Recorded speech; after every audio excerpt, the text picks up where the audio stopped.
The National Weather Service in Milwaukee-Sullivan has issued a severe thunderstorm warning for Milwaukee County in southeastern Wisconsin until 12:45 p.m.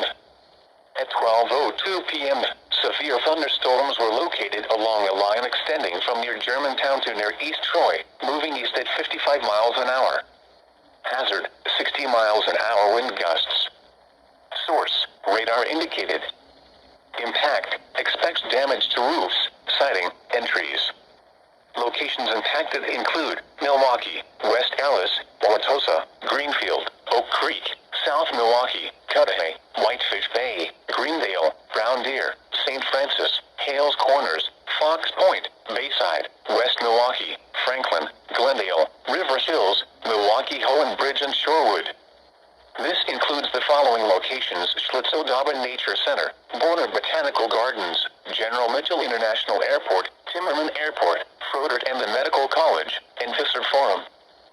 For your protection, move to an interior room on the lowest floor of a building.